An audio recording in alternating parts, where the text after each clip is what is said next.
જગદંબા પાર્વતીજી જેને આદ્ય શક્તિ ગણવામાં આવે છે અને ઉપનિષદમાં પણ આ શક્તિની વાતો આ જ રીતે અહીંયા આગળ કરવામાં આવેલી છે. તો દેવ દાનવનું યુદ્ધ થયું, જેમાં વારે વારે દાનવો મરતા હતા અને દેવો બધા જીતતા હતા. એનું કારણ એટલું જ હતું કે દેવોના પક્ષની અંદર સાક્ષાત ભગવાન પુરુષોત્તમ નારાયણ હતા, એટલે દેવોનો હંમેશા વિજય થતો હતો. અને એ વિજય દેવોનો શક્તિ દ્વારા હંમેશા થતો હતો, જેનો વિસ્તાર અહીંયા આગળ કરતા બહુ સુંદર વાત કરે છે કે આદ્ય શક્તિની ઉત્પત્તિ થાય છે કે ચૈત્ર શુક્લ નવમ્યામ તું મધ્યાહ્નસ્થે દિવાકરે પ્રાદુરાસિદ્ધુમા દેવી સચ્ચિદાનંદ રૂપિણી. ચૈત્ર સુદ નોમના દિવસે આ પાર્વતીનો જન્મ થયો. બરાબર બપોરે ચૈત્ર સુદ નોમને દિવસે ભગવાન રામી પધાર્યા અને ચૈત્ર સુદ નોમને દિવસે સર્વાવતારી ભગવાન સ્વામિનારાયણ પણ પધાર્યા. એટલે ચૈત્ર સુદ નોમનો દિવસ બહુ પવિત્ર દિવસ ગણવામાં આવે છે. આ દિવસે પાર્વતીજી પ્રગટ થયા અને અહીંયા આગળ બહુ સુંદર રીતે પોતાના સ્વરૂપની વાત કરતા સમજાવી રહ્યા છે કે મદ્ભયાત વાતિ પવન સર્વમ દહતિ હવ્યભૂ લોકપાલા પ્રકુર્વંતિ સ્વ કર્માણ્ય નારતમ.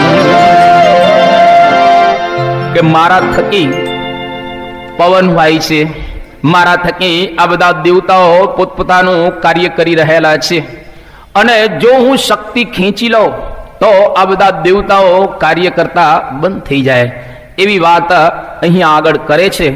અને ખૂબ એનો મહિમાનો વિસ્તાર બતાવેલો છે. આપણે આજે પૂર્ણાહુતિ હોવાથી આ સંહિતાને આપણે અલવિદા આપીએ છીએ. ગઈકાલે આટલો ભાગ બાકી હતો. હવે કૈલાસ સંહિતાનો પ્રારંભ થાય છે. ભગવાન શંકર અને પાર્વતીજી કૈલાસ પર્વતની અંદર વિરાજમાન છે. એમાં પાર્વતીજી ભગવાન શંકરને કહે છે કે મારા પિતાશ્રીએ આપની નિંદા કરેલી, એના દ્વારા મારો સતીનો દેહ હતો એનો મેં ત્યાગ કરી દીધો યોગ અગ્નિ દ્વારા, અને હું પર્વતની પુત્રી તરીકે પુનઃ અહીંયા આગળ જન્મ ધારણ કરી અને આવી, એટલે મારું નામ પાર્વતી કહેવાનું. હવે મારા જીવનની અંદર મને કોઈ બીજી આશા કે ઈચ્છા રહેલી નથી. ફક્ત એક જ આશા અને ઈચ્છા છે, આપ મને જ્ઞાન આપો. જો જીવનનો જ્યારે અંતિમ ભાગ આવે એ વખતે બધું જ છૂટી જાય છે, ફક્ત જ્ઞાન સાથે રહે છે. પાર્વતીજી પણ શંકર ભગવાનને કહે છે કે તમે મને જ્ઞાન આપો.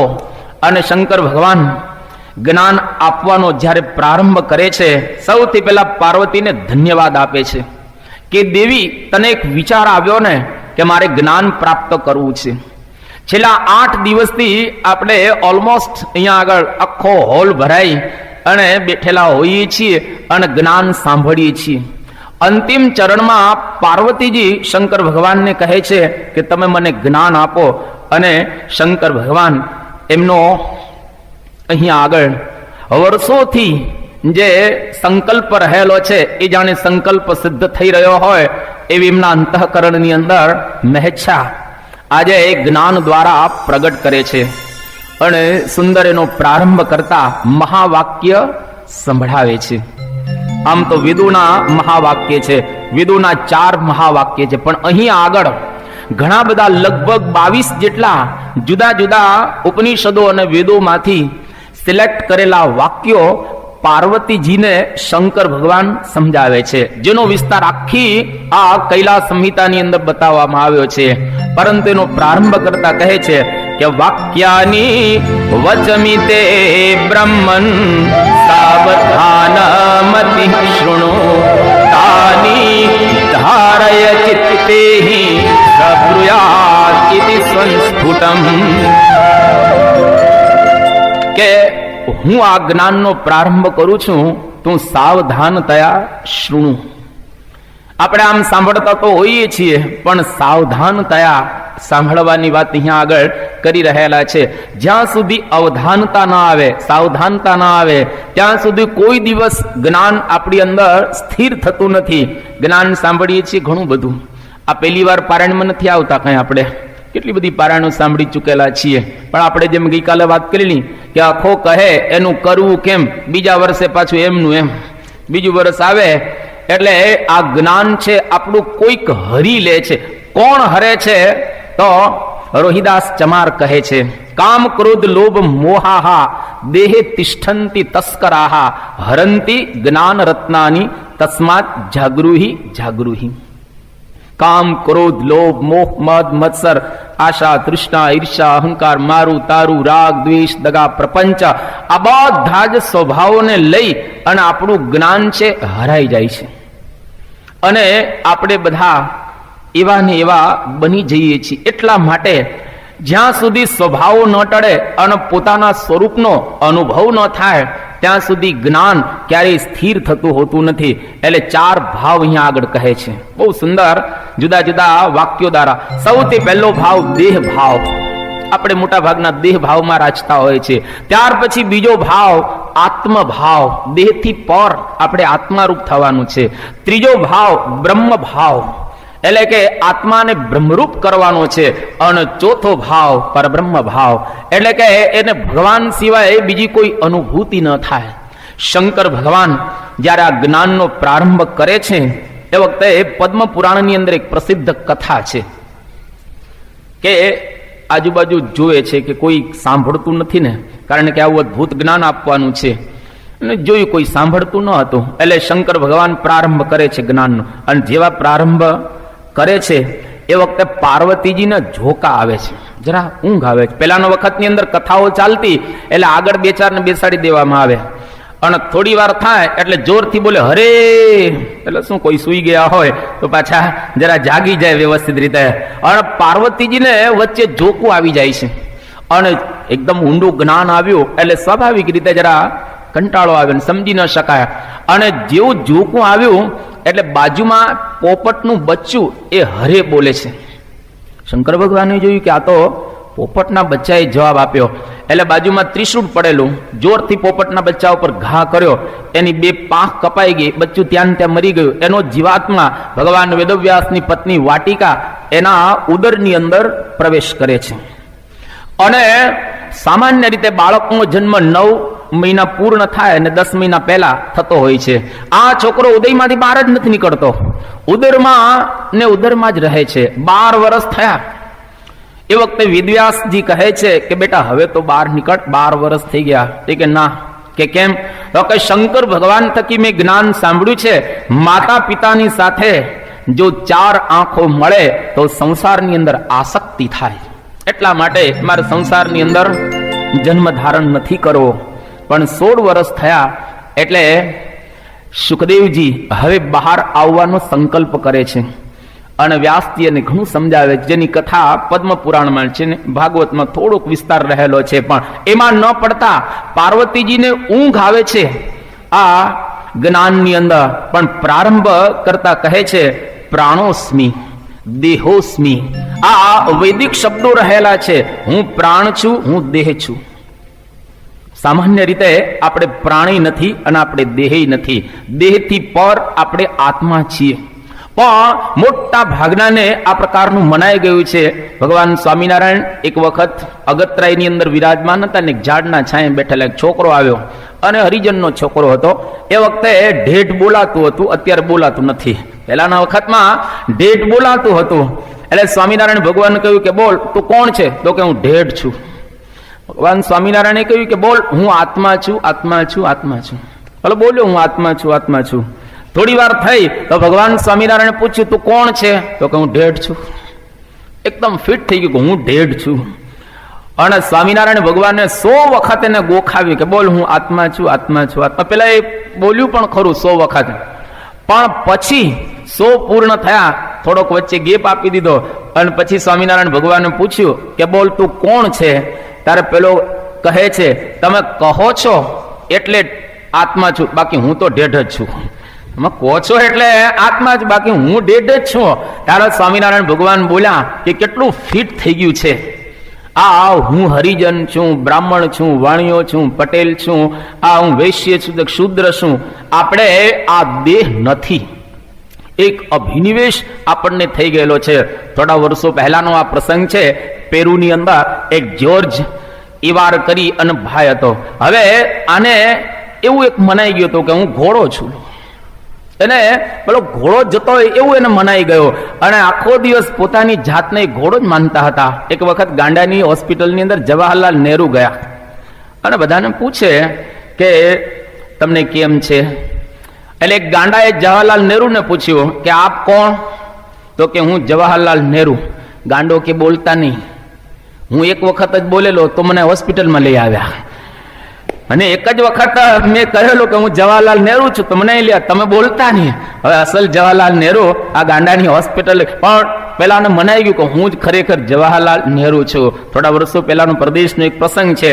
એક વિદ્યાર્થી તળાવની અંદર સામાન્ય રીતે સ્નાન કર્યું અને ત્યાં આગળ જરા સરસ રીતે સ્નાન કરીને બધા બેઠા અને એમાં ત્યાં પ્રદેશની અંદર કેવું હોય છે, આપણા જેવું નથી હોતું. ત્યાં બધા ગાયો ભેંસો તો છે જ નહીં, ગાયો ત્યાં આગળ છે. હવે બધી ગાય જોઈ તો આને આમ મગજમાં થયું કે હું ગાય છું. આખો દિવસ એવું જ રહ્યા કરે. શિક્ષકો સમજાવે, બીજા ત્રીજા સમજાવે, પણ પેલો માને જ નહીં. આવી એક ભ્રાંતિ થઈ ગયેલી. જો ઘણી વખત બહારની જેમ ભ્રાંતિ થાય છે એમ આપણને અબજો જન્મોથી એક ભ્રાંતિ થઈ ગયેલી છે કે હું શરીર છું, પણ આપણે શરીર રહેલા નથી. આપણે આત્મા છીએ. શરીરથી પરનો એક ભાવ કે હું આ શરીર નથી. એટલે બીજો ભાવ અહીંયા આગળ પાર્વતીજીને ભગવાન શંકર આત્મભાવ સમજાવી રહ્યા છે. તત્વસ્ય પ્રાણઃ અહમ અસ્મિ, પૃથિવ્યાઃ પ્રાણઃ અહમ અસ્મિ, અપાંચ પ્રાણઃ અહમ અસ્મિ, વાયોશ્ચ પ્રાણઃ અહમ અસ્મિ, આકાશ પ્રાણઃ અહમ અસ્મિ. આવા કેટલાય આ ઉપનિષદના વાક્ય દ્વારા શંકર ભગવાન સમજાવે છે કે આ શરીરની અંદર પૃથ્વી, જળ, તેજ, વાયુ ને આકાશ, આ બધા તત્વો રહેલા છે. એ આપણે નથી, આપણે એના આત્મા છીએ. એના આ નિયંતા આપણે રહેલા છીએ. એ ભાવ કેળવવાનો છે. અને આપણા ભારત વર્ષની માતા મદાલસા નાનપણથી જ એના છોકરાઓને આ ભાવ દ્રઢાવતા હતા. માર્કંડેય પુરાણના 22મા અધ્યાયની અંદર એની કથા રહેલી છે. બહુ વિસ્તાર ત્યાં આગળ કથાનો એ કરવામાં આવેલો છે. અયોધ્યાના ઋતુધ્વજ રાજાની આ પત્ની હતા અને સમયાંતરે એને 3 પુત્રો અવતર્યા હતા, વિક્રાંત, સુબાહુ અને શત્રુમર્દન. 3 પુત્રોને નાનપણથી જ એને અદ્ભુત જ્ઞાન આપેલું. શુદ્ધોસી બુદ્ધોસી નિરંજનોસી, સંસાર માયા પરિવર્જિતોસી, સંસાર સ્વપ્નમ ત્યજમોહ ઝાલમ, મદાલસા વાક્ય મુવાચ પુત્રમ. બહુ સરસ ઘણા બધા શ્લોકો કહેલા છે. પણ પોતાના પુત્રોને નાનપણથી જ એમને જ્ઞાન આપ્યા અને 4થો પુત્ર થયો. હવે રાજાના કહેવાથી મદાલસાએ 4થા પુત્રનું નામ અલર્ક પાડ્યું.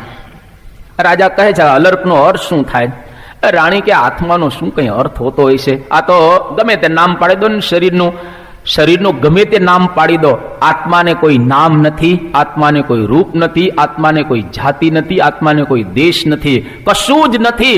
આત્માને ફક્ત એક જ છે, પરમાત્મા. એ સિવાય આત્માને કશું જ રહેલું નથી. એટલે અલર્ક પાડો કે જે પાડો તે. અને પછી ઉપદેશ આપે છે આ રાણી, અને જેના દ્વારા 3 પુત્રો અને માતા ને પિતા બે આ 5 સંન્યાસ ગ્રહણ કરે છે. મદાલસા એ જતા જતા અલર્કને એક વીંટી આપતા ગયેલા. વીંટી માર્કંડેય પુરાણમાં બહુ વિસ્તાર એનો રહેલો છે. અને વીંટી આપીને કહ્યું કે બેટા, જે દિવસ તને કંઈક સંકટ આવે ત્યારે વીંટીના છિદ્રની અંદર મેં કંઈક લખેલું છે એ શ્લોક એને વાંચજે. જ્યાં સુધી સંકટ ના આવે ત્યાં સુધી તું વાંચતો નહીં. અને એવા સંજોગોની અંદર કાશીના રાજાએ અચાનક ચડાઈ કરી અને અલર્ક એકદમ ગભરાઈ ગયો. વીંટીને યાદ કરે છે. જેવી વીંટી યાદ આવી અને એમાંથી કાગળ નીકળે છે. અને કાગળની અંદર 2 શ્લોક લખેલા હતા.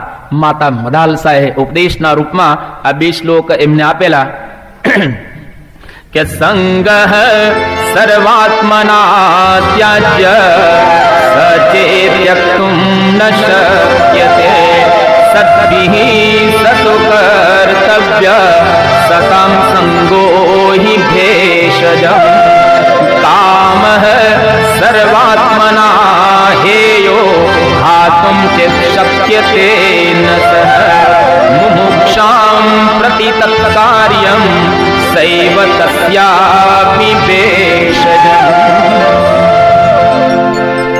કે દુનિયાની બધી જ કામનાઓ છોડી દેવી જોઈએ, અને કદાચ જો કામના દુનિયાની ન છોડી શકાતી હોય તો એક કામના રાખવી, મોક્ષની કામના, મોક્ષની ઈચ્છા રાખવી, પણ લોકની કોઈ કામના જીવનની અંદર રાખવી નહીં.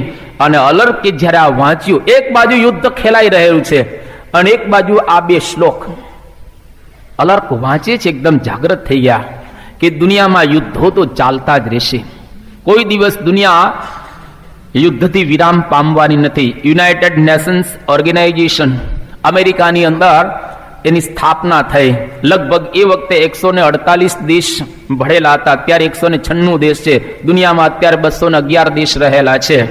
તો 196 દેશ એને કરાર કર્યો છે કે આપણે બધાએ સંપીને રહેવો, પણ ભાગ્યે જ કોઈક અઠવાડિયા એવા દુનિયામાં તમને મળશે કે જ્યાં આગળ આ પૃથ્વીના પટાંગણ ઉપર યુદ્ધ ન થયું હોય. યુદ્ધો હંમેશા ચાલુ જ હોય છે. અને આ અલર્ક વિચારે છે કે દુનિયામાં યુદ્ધ રહેવાના. અમારી માતાએ મને ઉપદેશ આપ્યો છે કે મોક્ષની કામના કરવી, આ બધી કામના છોડી અને દત્તાત્રેયનું શરણું લીધું, અને દત્તાત્રેય પાસેથી એમણે આત્મજ્ઞાન પ્રાપ્ત કર્યું. આમ તો એવું કહે છે કે માતા પોતાના પુત્રોને ઘોડિયાની અંદર હિંચકાવતા હિંચકાવતા જે હાલરડા નાખે છે એ છેક કફન સુધી એની સાથે રહે છે. એટલા માટે તમે જુઓ, બાળપણથી સંસ્કાર આપવા જોઈએ. બ્રહ્મ સ્વરૂપ યોગીજી મહારાજે આ બાળ મંડળોની સ્થાપના કરી. તમને સાંભળીને આમાં આનંદ અને આશ્ચર્ય બે થશે. બ્રહ્મ સ્વરૂપ યોગીજી મહારાજ એ પોતે એકદમ તળપદી ગુજરાતી બોલતા હતા, પણ એના વિચાર બહુ મહાન હતા. બાળ મંડળ, યુવક મંડળ, આ રવિવારની સભાઓ, દેશ વિદેશની અંદર સત્સંગ મંડળો સ્થાપવા, આવા બધા વિચારો યોગીજી મહારાજે કરેલા. પૂજ્ય અગ્નેશ્વર સ્વામી અહીંયા આગળ બેઠેલા છે, એમને દીક્ષા પણ યોગીજી મહારાજે જ આ પ્રમાણે એ આપેલી.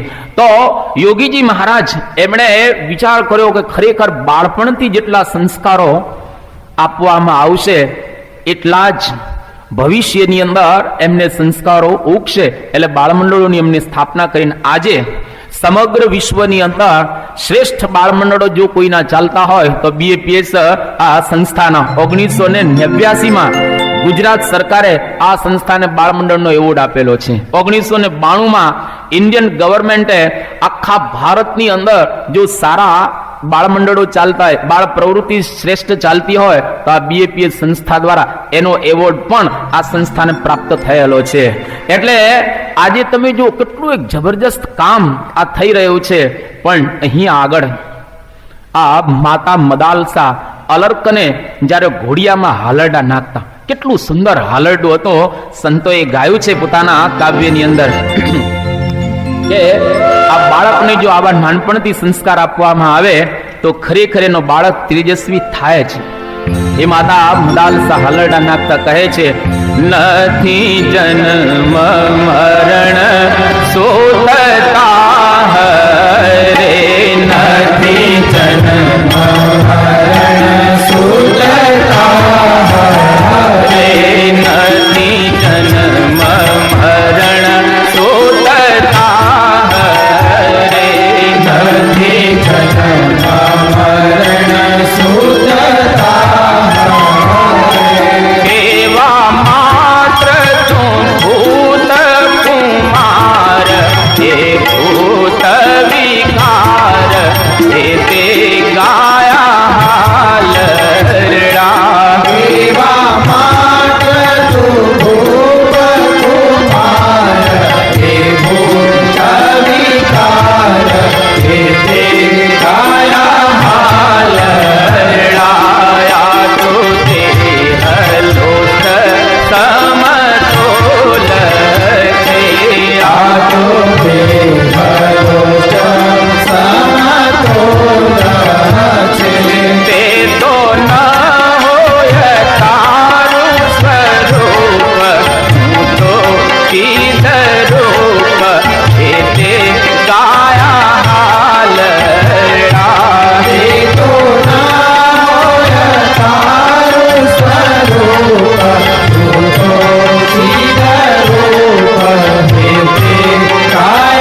એકદમ નાનપણથી જ આવા સંસ્કારો જેને પ્રાપ્ત થયા હોય એને કોઈ દિવસ સંસારની અંદર સ્વાભાવિક રીતે બંધન ન થાય કે હે પુત્ર, જન્મ અને મરણ તારી ઉપર નથી, તું તો ફક્ત ચિદ રૂપ રહેલો છે, એટલે કે ચૈતન્ય રૂપનો આત્મા છે.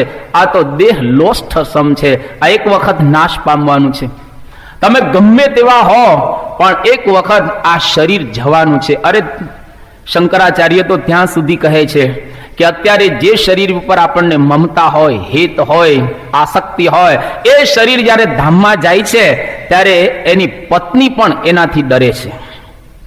જેની સાથે વર્ષોથી નાતો બાંધેલો છે અને પ્રેમથી લગ્ન કરેલા છે, એ જ પત્ની મરી જાય એટલે એને શરીરમાં હેત નથી રહેતો. હેત નથી રહેતું પણ સાથે સાથે ડર ઉત્પન્ન થાય છે.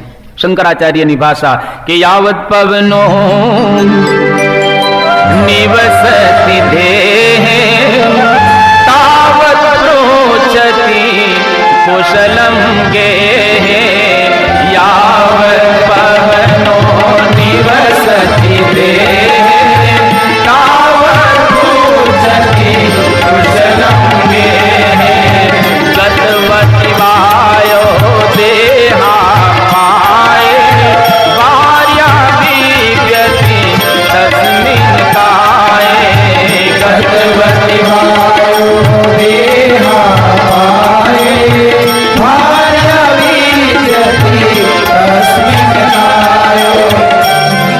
ગતવતી વાયો દેહા પાય. જેવો આપણા શરીરમાંથી તત્વ એક ચાલ્યું જાય, આત્મા ચાલ્યો જાય એટલે આ શરીરમાં કોઈને આસક્તિ રહેતી નથી. એટલા માટે કેટલી સુંદર વાત ભગવાન શંકર પાર્વતીજીને કરી રહેલા છે કે આ શરીર આપણું સ્વરૂપ નથી, આપણે એનાથી જુદા રહેલા છીએ. જો આ સમજાય તો ખરેખર લગભગ દુનિયાના 90% પ્રોબ્લેમ સોલ્વ થઈ જાય એવા છે. મોટા ભાગના પ્રશ્નો તમને કોઈ ગાળ દે તો કોને ગાળ દીધી? શરીરને. મન ક્યાં દીધી? કોઈક તમારું અપમાન કરે, કોનું અપમાન કર્યું? શરીરનું. કોઈક જગ્યાએ સારું મળ્યું, ખરાબ મળ્યું, આ શરીરના જ પ્રશ્ન રહેલા છે. ભગવાન બુદ્ધ એક વખત રસ્તા ઉપરથી પસાર થતા હતા અને એક અંગુલીમાન માણસોને મારે, એના આંગળા એની માળા કરીને પહેરે. કેટલો ભયંકર હશે. અને ભગવાન બુદ્ધ આમ રસ્તામાં ચાલતા ચાલતા પેલો અંગુલીમાન આગળ ગોઠવાઈ ગયો અને જોરથી બૂમ પાડે છે, એ ઉભો રહે. તોય ભગવાન તો ચાલતા જ હતા. અને અંગુલીમાન આગળ જઈ અને ભગવાન બુદ્ધને કહે છે કે મેં તને બૂમ પાડી તો એ કેમ ઉભો નથી રહેતો? તારે ચાલતા ચાલતા ભગવાન બુદ્ધ જવાબ આપે છે. ઝેન કથા, જાપાનની અંદર આ ઝેન કથાઓ બહુ વિસ્તારને પામેલી છે. તો ભગવાન બુદ્ધ કહે છે કે ઉભો તો હું છું, તારે ઉભું રહેવાની જરૂર છે. ચાલતા ચાલતા બોલે હું તો ઉભો જ છું, અંગુલીમાન તું ઉભો રહે. અને ખરેખર પેલાને ઝાટકો લાગ્યો કે મારું ચાલે છે અને કહે છે કે હું ઉભો છું. એનો મતલબ કે આ વ્યક્તિને કોઈ ડર નથી, એના મુખ ઉપર આભા કંઈક ઓર છે. અને ત્યાં ને ત્યાં અંગુલીમાન ઢળી પડે છે અને ભગવાન બુદ્ધના શરણમાં શિષ્ય બને છે, સાધુ બની ગયો. એક વાક્યમાં સાધુ બની ગયો. અને બૌદ્ધ ધર્મની અંદર ખૂબ સારી કક્ષાના આ સાધુ હતા. એટલે દુનિયાની અંદર જ્યાં સુધી આત્મભાવ ન કડવીએ ત્યાં સુધી ક્યારેય શરીર ભાવમાં આપણને આનંદ નહીં આવે. એટલે આપણા અંતઃકરણની અંદર આ એક ભાવ દ્રઢ થવો જોઈએ. ભગવાન શ્રી રામ જ્યારે વાલીને મારે છે અને વાલીને જેવો માર્યો એટલે વાલીના પ્રાણ થોડાક બાકી હતા. પોતાના દીકરા અંગદનું કાંડું રામના હાથમાં આપી દીધું. પછી વાલી હવે મૃત્યુ પામી ગયો. અને એ વખતે એમના ધર્મપત્ની તારા રામચંદ્ર ભગવાનને કહે છે કે મારા પતિને તમે મારી નાખ્યો અને હવે હું વિધવા થઈ ગઈ. ઘણી બધી ચોપાઈમાં તુલસીદાસજી એનું વર્ણન કરે છે. પણ ભગવાન રામ બહુ સુંદર એક વાત કરે છે, એ કે તારા, હું કોઈને મારતો નથી, હું હંમેશા દરેકને તારું છું. તારો વાલી જે અત્યારે અહીંયા આગળ પડેલો છે, શરીર તો પહેલા તું જોતી હતી અને અત્યારે શરીર તું જોઈ રહેલી છે. આત્મા પહેલા તને દેખાતો ન હતો અને અત્યારે આત્મા દેખાતો નથી. હમણાં જર્મનના લગભગ 300 વૈજ્ઞાનિકો ભેગા થયા. આ શરીરની અંદર જે આત્મા છે કે નહીં એના લોકો પ્રયોગો કર્યા. લગભગ 401 જેટલા પ્રયોગો કર્યા અને બધા પ્રયોગોને અંતે એ લોકોને કશું મળેલું નથી. વજન માપવાના પ્રયત્ન કર્યા, જાત જાતના બધા પ્રયત્ન કર્યા. અત્યારે તમે જો અલ્ટ્રા માઇક્રોસ્કોપ અને ટેલિસ્કોપ શોધાયેલા છે. નાનકડી એક વસ્તુ હોય તો કરોડ ગણી મોટી કરીને આપે, પણ આજ સુધી કોઈ વૈજ્ઞાનિક આત્માને જોઈ શક્યા નથી. શરીરની અંદર અણુવત સૂક્ષ્મ સૂક્ષ્મશ્ચિદરૂપો જ્ઞાતા વ્યાપ્યા ખિલામ તનુ, ભગવાન સ્વામિનારાયણ શિક્ષાપત્રીમાં. તો આત્મા એકદમ સૂક્ષ્મ છે, અણુવત સૂક્ષ્મ. અણુને તો જોઈ શકાય છે, ઇલેક્ટ્રોન, પ્રોટોન અને ન્યુટ્રોન, એના 3 પાર્ટિકલ પડે છે, પણ આત્માને કોઈ જોઈ શકતા નથી. અને હજારો પેઢીઓ કદાચ ભવિષ્યમાં આવશે, આત્મા દેખાવાનો નથી. અને એ આપણું સ્વરૂપ રહેલું છે. એ જો આપણે ખરેખર માનીએ તો જ સંસારના ભાવોમાંથી આપણે પર થઈ શકીશું. અન્યથા આ ભાવોમાંથી પર થવું અતિ અઘરું છે. એટલે ભગવાન રામ તારાને કહે છે કે ક્ષિતિજલ પાવક ગગન સમીરા પંચરચિતય અધમ શરીરા. ક્ષિતિજલ પાવક સમીરા પંચરચિતય અધમ શરીરા. ક્ષિતિજલ પાવક ગગન સમીરા પંચરચિતય અધમ શરીરા. ક્ષિતિજલ પાવક ગગન સમીરા પંચરચિતય અધમ શરીરા. પ્રગટો સુતનુ તવ આગે સોવા. જીવ નિત્ય કે લગી તુમ રોવા. પ્રગટ સુતનુ તવ આગે સોવા. જીવ નિત્ય કે લગી તુમ રોવા. જીવ નિત્ય કે લગી તુમ રોવા. જીવ નિત્ય કે લગી તુમ રોવા. કે તારા પતિનો જીવ તો નિત્ય છે, શા માટે રડે છે? એટલા માટે કોઈ દિવસ કોઈનું મરણ થાય, ગરુડ પુરાણ ના પડે છે, રડવું નહીં ક્યારેય. અણગુણાદિતાનંદ સ્વામીએ પોતાની વાતમાં એક વાત લખી કે મરનારાને શીદ રડો છો, રડનારા તમે નથી રહેવાના. ટોપ ને મોઢે તુંબડા સર્વે ઉડી જવાના. ઘાટકોપર અને પાટણા 2 ગામના 2 છોકરા. મુંબઈની અંદર ઘાટકોપરમાં એક ધર્મેશ છોકરો અને પાટણાની અંદર કિશોર છોકરો. આ 2 છોકરાના માતુશ્રી ધામમાં જાય છે. જેની માં ધામમાં જાય, સ્વાભાવિક રીતે છોકરા રડે જ ને. માં તે માં, બીજા બધા વગડાના વાહ. માં જેવો મીઠો શબ્દ દુનિયામાં કોઈ ન મળે. એટલે હવે આ છોકરા નાના 2 લગભગ 10 વર્ષના, અને એમાં ધર્મેશ ઘાટકોપરનો, પેલો કિશોર પાટણાનો, આજુબાજુ બધા છોકરાઓને બોલાવી લાવ્યા. પોતાની માતાનું શબ પડેલું છે અને 2 છોકરા પ્રાર્થનાને ધૂન કરે છે. આજુબાજુના લોકોને કીધું કે ગુણાતીતાનંદ સ્વામીએ એની વાતમાં કહ્યું છે ને કે મરનારાને શીદ રડો છો, રડનારા તમે નથી રહેવાના. મારી માતા હવે પાછી નથી આવવાની, નક્કી જ છે. માટે માતાને દુઃખ ન થાય એટલા માટે આપણે ધૂન કરીએ, ભજન કરીએ. આ છોકરાએ ગરુડ પુરાણ વાંચેલું નહીં, પણ ગરુડ પુરાણમાં જે લખેલું છે એ અનુસરતો હતો. અને કોઈ પણ મૃત્યુ પામે એની પાછળ આપણે રડીએ તો જીવાત્માને દુઃખ થાય, એની પાછળ કોઈ ભજન કરે તો એને ખૂબ આનંદ થાય. એટલા માટે આપણે શરીર નથી એ ભાવને બરાબર દ્રઢ કરી રાખો કે હું આ શરીર નથી, હું આત્મા રહેલો છું. જો આ ભાવને દ્રઢ કરીશું તો ઘણું કામ થશે. ભગવાન સ્વામિનારાયણના સંતોએ ઘણા કીર્તનો ગાયા છે. નામ તો એવું કહે છે કે મધ્યકાલીન યુગની અંદર નરસિંહ, મીરા, કબીર, દાદુ, તુલસી આ બધા થયા. મધ્યકાલીન યુગ પછી જો કોઈ અદ્ભુત કીર્તનો બનાવ્યા હોય તો સ્વામિનારાયણ ભગવાનના પરમહંસોએ અદ્ભુત બધા કીર્તનો બનાવ્યા છે. અને એમાંનું એક નાનકડી પંક્તિ કીર્તનની પણ કેટલી અદ્ભુત એક વાત કરે છે કે કેસરી કેરા ગંધથી કરી કોટી દાસે રે. કેસરી કેરા ગંધથી કરી કોટી દાસે રે. કેસરી કેરા ગંધથી કરી કોટી ત્રાસે રે. કેસરી કેરા ગંધથી કરી કોટી ત્રાસે રે. તેમાં આત્માના ઉદ્યોગથી અજ્ઞાન નાશે રે. તેમાં આત્માના ઉદ્યોગથી અજ્ઞાન નાશે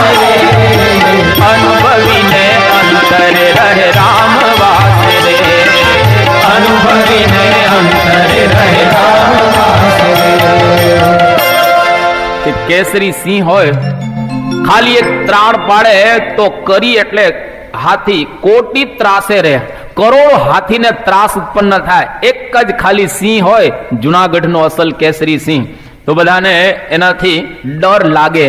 એમ જે દિવસે આપણને આત્મભાવ દ્રઢ થયો, આત્માના ઉદ્યોગથી અજ્ઞાન નાશે રે. આવી શિવ પારાયણ દર વર્ષે 5-7 સાંભળો તો પણ યાદ રાખજો, અજ્ઞાન જશે નહીં. પણ જ્યાં સુધી આપણે આત્માના પ્રદેશની અંદર પ્રવેશ નહીં કરીએ ત્યાં સુધી ક્યારેય આ અજ્ઞાન જવાનું નથી. એટલે આત્માના ઉદ્યોતથી, આત્માના જ્ઞાનથી, પ્રકાશથી જ આપણે ખરેખર અજ્ઞાનને ભગાડી શકીશું. એટલા માટે વેસ્ટર્ન વર્લ્ડની અંદર સોક્રેટિસ થયા, એમણે બહુ પ્રસિદ્ધ એક વાત કરી છે કે નો થાયસેલ્ફ, તું તારી જાતને ઓળખ કે તું કોણ છે. આપણે આખી દુનિયાને ઓળખતા હોય છે કે ઓબામા કોણ છે, નરેન્દ્ર મોદી કોણ છે, પાડોશી કોણ છે, ફલાણો કોણ છે, આખી દુનિયાને આપણે જાણીએ, આપણે આપણને જાણતા હોતા નથી. અગત્યનું આ રહેલું છે કે આપણે આપણી જાતને ઓળખતા થઈએ. તો શંકર ભગવાન પાર્વતીજીને આત્મભાવ દ્રઢાવી અને હવે બ્રહ્મભાવની વાત કરી રહ્યા છે. જો એક એક ભાવ છે, દેહ ભાવ, આત્મભાવ, હવે આત્મા આપણો બ્રહ્મરૂપ બને, અક્ષર રૂપ બને, એના માટે આ બતાવી રહ્યા છે. અહમ બ્રહ્માસ્મિ, હું બ્રહ્મ છું. તત્વમસી, તે તું છે, એટલે કે બ્રહ્મ તારું સ્વરૂપ છે. અયમ આત્મા બ્રહ્મ, આ આત્મા બ્રહ્મ રહેલો છે. એશ તે આત્મા અંતર્યામી અમૃત, તે તમારો આત્મા અંતર્યામી અમૃત રહેલો છે. કેતા આપણે અક્ષર બ્રહ્મનું સ્વરૂપ છીએ. જો આ ભાવ આપણે દ્રઢ કરી શકીએ તો ધીરે ધીરે આપણી અંદર સ્થિરતા અને ધીરતા આવે. તમે ગીતા તો વાંચી જશે, અને જો ન વાંચ્યું તો વાંચજો. એનો 8મો અધ્યાય અક્ષર બ્રહ્મ યોગ છે અને 15મો અધ્યાય પુરુષોત્તમ યોગ રહેલો છે. 8મો અધ્યાય અક્ષર બ્રહ્મ યોગ છે. આપણે અક્ષર રૂપ થવાનું છે એની વાતો ત્યાં કરેલી છે. પણ એની પેલા બીજા અધ્યાયની અંદર 54 થી 72 શ્લોક છે, જે 18 શ્લોક બતાવવામાં, જે સ્થિત પ્રજ્ઞના લક્ષણના શ્લોકો રહેલા છે. એટલે કે જો આપણી પ્રજ્ઞા સ્થિર થાય, આપણી બુદ્ધિ નિર્મળ બને તો જ ભગવાન મળે. જ્યાં સુધી બુદ્ધિ સ્થિર ન હોય ત્યાં સુધી ભગવાન મળે કઈ રીતે? એટલે કૃષ્ણ ભગવાન અર્જુનને સમજાવતા હતા.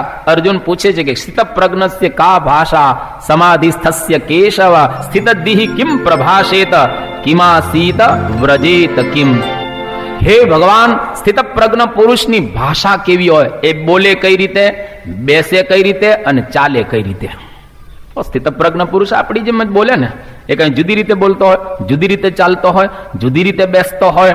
પણ અહીંયા આગળ કહે છે કે એના બોલવામાં, ચાલવામાં અને બેસવામાં કંઈક વિશિષ્ટતા રહેલી છે. આપણે બોલીએ છીએ એવું જ બોલે. ભાષા તો ગુજરાતી, હિન્દી કે ઇંગ્લિશ કે સંસ્કૃત બોલતા હોય, પણ એની અંદર એનો પોતાનો અનુભવ ભળેલો હોય. અને જેમાં અનુભવ ભળેલો હોય એ શબ્દ એક જ હોય, પરંતુ એ અનુભવ યુક્ત વાણી દરેકને અસર કરતી હોય છે. એટલે બહુ સરસ આ સ્થિત પ્રજ્ઞના 18 શ્લોકમાંથી ફક્ત એક જ શ્લોક કે પ્રજહાતિ યદા કામા સર્વાન પાર્થ મનોગતા આત્મન્યેવાત્મના તુષ્ટ સ્થિત પ્રજ્ઞ તદોચ્યતે. એટલે કે જેને પોતાના બધા જ પ્રકારના જગતના સંકલ્પ છોડી દીધા હોય, પ્રજહાતિ યદા કામાન, જેને કામનાઓ છોડી દીધેલી હોય. આપણને દુનિયામાં 3 જ કામના છે, એક સત્તાની, બીજી સંપત્તિની અને ત્રીજી સુંદરીની. આ 3 કામના સિવાય ચોથી કોઈ કામના જ નથી. જોજો, પહેલામાં પહેલી સત્તાની કામના, કંઈક મોટા થવું છે. કાં ઘરમાં કોઈ બીજા મોટા ન કરે, ઘરમાં મોટા થવાની ઈચ્છા હોય, પાડોશમાં મોટા, તો પહેલી કામના સત્તા મેળવવાની છે, અને બીજી કામના સુંદરી પ્રાપ્ત કરવાની છે, અને ત્રીજી કામના સંપત્તિ મેળવવાની છે. આ 3 દુનિયાની મુખ્ય કામના. અને 3 કામનાથી જે કોઈ અલિપ્ત થયો એ ખરેખર ભગવાનનો ભક્ત થઈ શકે. તમે જોજો, જેટલા ભક્ત હશે ને એને 3 માંથી એકેય સરખું નહીં હોય. જેટલા નરસિંહને તપાસો, મીરાને તપાસો, દાદુને તપાસો, એકનાથને તપાસો, સ્વામિનારાયણ ભગવાનના 500 સંતોને, દાદા ખાચર, પર્વતભાઈ, ગોરધનભાઈ, અત્યારે જેટલા ભક્તો રહેલા છે બધાને તપાસો, પણ આ ત્રણમાંથી એકેય તમને એની પાસે જોવા નહીં મળે. નહીં હોય સત્તા, નહીં હોય સંપત્તિ અને નહીં હોય સુંદરી. એટલા માટે ત્રણ કામના જે છોડે એ ખરેખર ભગવાનને પ્રાપ્ત કરી શકે. એટલે ત્રણ કામનાને છોડવાની અહીંયા આગળ શંકર ભગવાન પાર્વતીજીને ઘણું સમજાવી રહેલા છે. આપણા જીવનની અંદર આપણે એક કામનાને છોડવી. જો વધારે કામના બીજી ન છોડી શકીએ તો કઈ કામના? તો કે સંપત્તિની અતિ ઈચ્છા નહીં રાખવાની. સંપત્તિ ચોક્કસ તમારે ભેગી કરવાની, તમે ગ્રહસ્થ છો, પણ અતિ તીવ્ર સંપત્તિ ભેગી કરવાની ઈચ્છા નહીં રાખવાની. એટલા માટે શંકરાચાર્ય બહુ સરસ એના કાવ્યની અંદર વાત દઢાવી કે મૂઢ જહી ધનાગમ તૃષ્ણા કુરુ સદબોધિમ મનસી વિતૃષ્ણા. મૂઢ જહી ધનાગમ તૃષ્ણા કુરુ સદબોધિ મનસી વિતૃષ્ણા. યલ્લભસે નિજ કર્મો પાદમ વિતમ તેન વિનોદયતીતમ. યલ્લભસે નિજ કર્મો પાદમ વિતમ તેન વિનોદયતીતમ. વિતમ તેન વિનોદયતીતમ. વિતમ તેન વિનોદયતીતમ. વિત્તમ તેન વિનોદય ચિત્તમ.